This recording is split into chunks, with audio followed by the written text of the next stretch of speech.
जय श्री कृष्णा। कैसे हैं आप लोग फ्रेंड्स। आज की चर्चा जो है बेहद महत्वपूर्ण चर्चा है। जैसे कि आपने इस समय सोशल मीडिया पर बहुत ज़्यादा एक दिनांक के बारे में सुना है। वो दिनांक क्या है? वो है 3 सितंबर। 3 सितंबर वो महत्वपूर्ण दिन है जब आपके दो पराक्रमी ग्रह एक ऐसी अवस्था में प्रवेश करने जा रहे हैं जब वो आपको प्रभाव देने में सक्षम होने जा रहे हैं। जैसे कि अगर राहु देव की चर्चा करें तो ये मृत अवस्था से वृद्धावस्था की ओर जा रहे हैं जब ये आपको अपने प्रभाव देना प्रारंभ करेंगे। शनि देव की चर्चा करें तो ये बाल्यावस्था से किशोरावस्था की ओर जा रहे हैं, तब ये अपनी प्रभाव देना प्रारंभ करेंगे। तो देखिए, आज की चर्चा जो ना शनिदेव के बारे में है ना ही राहुदेव के बारे में, लेकिन उस योग के बारे में है जिसके बारे में आपको अवगत होना अति आवश्यक है। क्योंकि किसी भी चीज़ के बारे में आधा अधूरा ज्ञान हमेशा आपकी परेशानियों का कारण बन जाता है, और परेशानियां कभी कभी इतनी ज़्यादा बढ़ा देता है कि उनको संभालना मुश्किल हो जाता है। जैसे कि मैं सदैव, अगर आप मेरी पुरानी विजिटर हैं या पुरानी वीडियोस मेरे देखे हुए हैं तो आप ये जानते ही होंगे कि मैं सदैव बताती हूँ आप किसी ग्रह के स्वतंत्र प्रभाव के बारे में चर्चा अलग बात है, और किसी योग के, जब दो ग्रहों का विशेष योग बन रहा हो, उनकी चर्चा दूसरी चीज़ है। अब यहाँ पर अगर राहु के स्वतंत्र प्रभावों की हम चर्चा करें तो बहुत उत्तम निकल कर आ रहा है।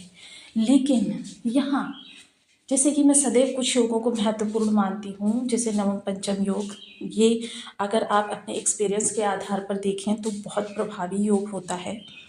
केंद्र त्रिकोण राजयोग की अगर चर्चा करें तो ये भी प्रभावी राजयोग होता है। उतना ही प्रभावी एक और योग होता है षडाष्टक योग।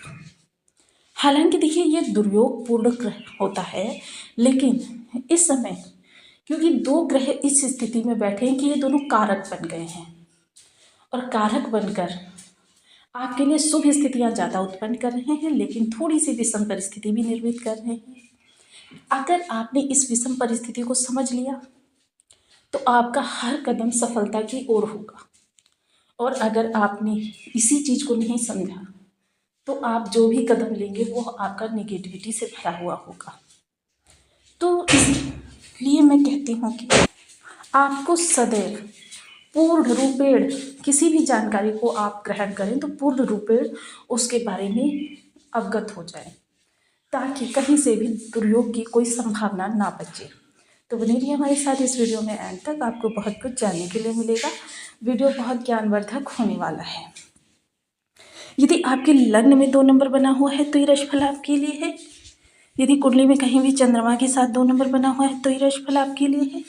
कुंडली ना होने की स्थिति में आप इसे नाम राशि से भी देख सकते हैं। यदि अभी तक आपने अपने इस चैनल को सब्सक्राइब नहीं किया है तो प्लीज़ सब्सक्राइब कर लीजिए, वीडियो को लाइक कर दीजिए, चैनल को शेयर कर दीजिए। इससे होगा क्या कि हमारे आने वाले हर वीडियो की नोटिफिकेशन मिल सकेगी आपको सबसे पहले। एक प्यारा सा कमेंट करना बिल्कुल ना भूलिए। कमेंट से हमें बहुत मोटिवेशन मिलता है, हौसला मिलता है, और ये पता चलता है कि आप और क्या जानना चाहते हैं। तो देखिए, आज हम चर्चा जब राहु और मंगल देव की कर रहे हैं तो सबसे पहले हम मंगल देव से गिनती करते हैं। 1 2 3 4 5 6, छठे नंबर पर राहु देव बैठे हुए हैं मंगल से। अब 6 नंबर की अंक जो होता है काल पुरुष की कुंडली में षष्ठ भाव का होता है। षष्ठ भाव का कारक ग्रह कौन सा होता है?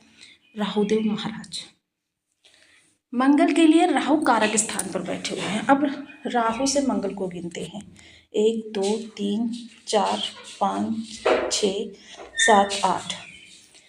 अब काल पुरुष की कुंडली के अनुसार 8 नंबर का अंक जो होता है वृश्चिक राशि का होता है, और वृश्चिक राशि के स्वामी कौन होते हैं? मंगल देव। यानी कि ये दोनों ही ग्रह जो हैं वो कारक स्थान पर बैठे हुए हैं, और कारक स्थान पर बैठकर ये आपके लिए चीज़ें जितनी आप कल्पना कर रहे हैं उससे अधिक ऊंचाई तक ले जाने वाले हैं, आपके लिए चीज़ों पे पूर्णता उत्पन्न करने वाले हैं। किंतु यहाँ पर देखिए, कुछ चीज़ें हमें विशेष, क्योंकि प्रत्येक ग्रह जो होता है जब किसी ग्रह के साथ कोई योग निर्मित करता है तो वहाँ पर वो अपनी कारक चीज़ें दूसरे ग्रह को प्रदान करता है।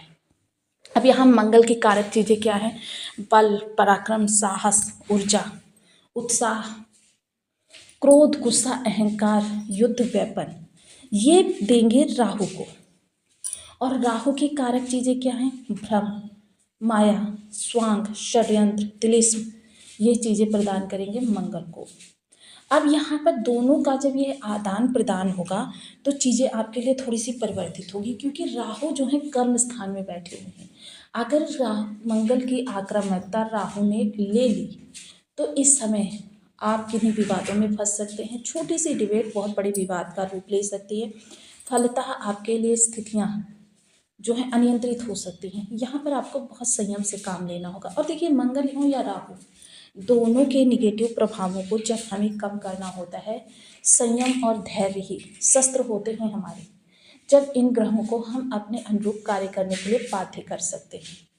इसके अतिरिक्त देखिए, मैनिपुलेटिंग पावर तो रहेगी, लेकिन उस पावर में थोड़ी सी आपके अंदर एक निगेटिविटी रहेगी, नेतृत्व क्षमता रहेगी।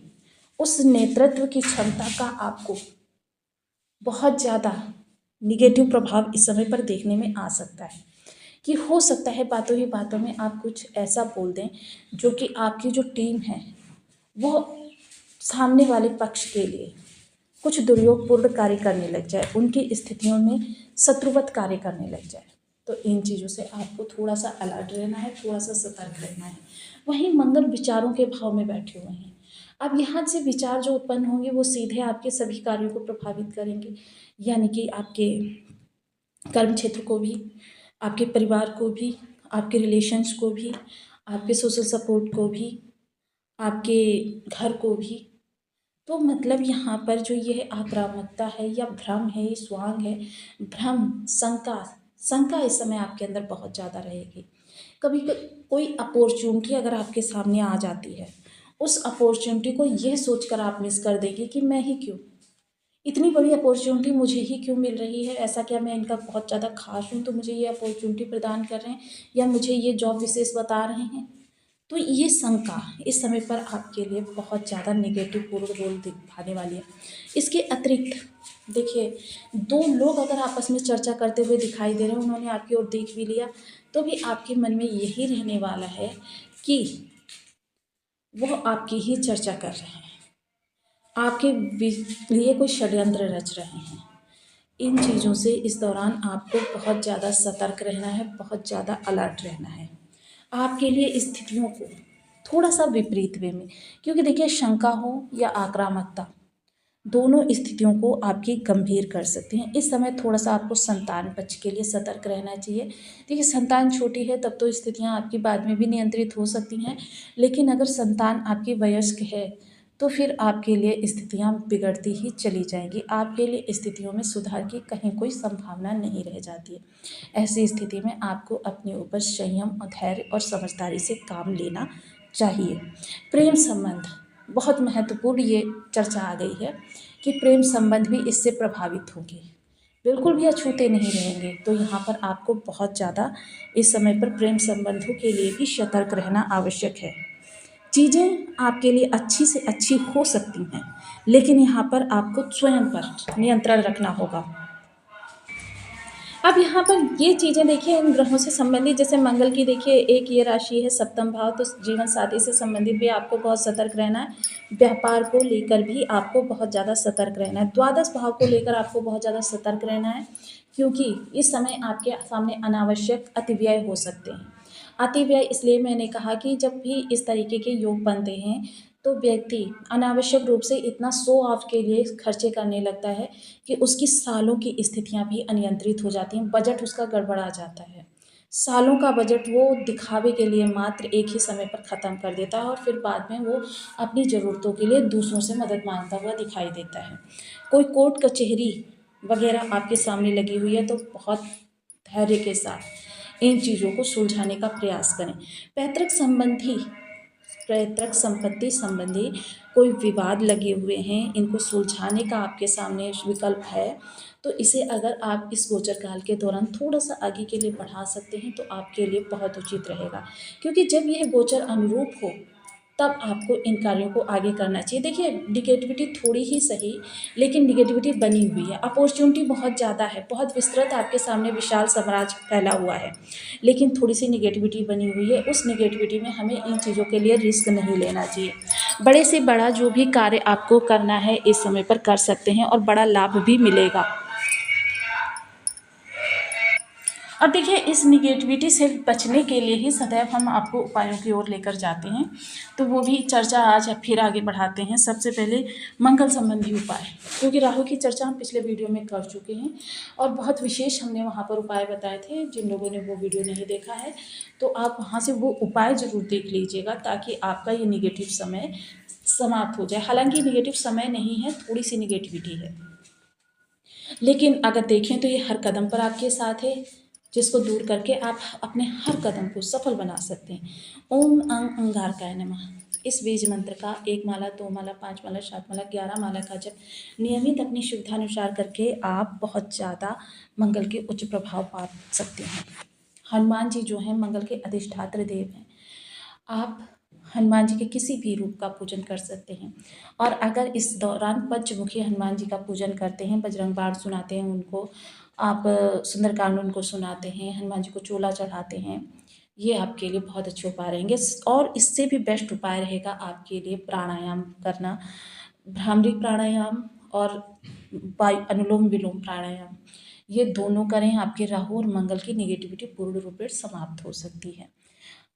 आप कुछ ऐसे कार्य करिए, जैसे लाल रंग की वस्तुएं ज़रूरतमंद को दान कीजिए, जैसे रक्त वर्ण का कपड़ा हो गया, लाल मसूर की दाल हो गई, या जो भी चीज़ें खाद्यान्न, कोई भी खाद्यान्न यानी भंडारा आप करवा सकते हैं मीठे का। मीठे का भंडारा ज़रूरी नहीं है कि आप 100, 200, 1000, लाख लोगों को करवाएं। आपकी जितनी श्रद्धा हो 10, 5 लोगों को करवा दीजिए, लेकिन भंडारा या भोज ऐसे व्यक्ति को कराना चाहिए जो कभी भी आपका किसी भी तरीके से वापस ना कर सके, ना ही श्रम के रूप में और ना ही अन्न के रूप में, ना ही आपका धन के रूप में।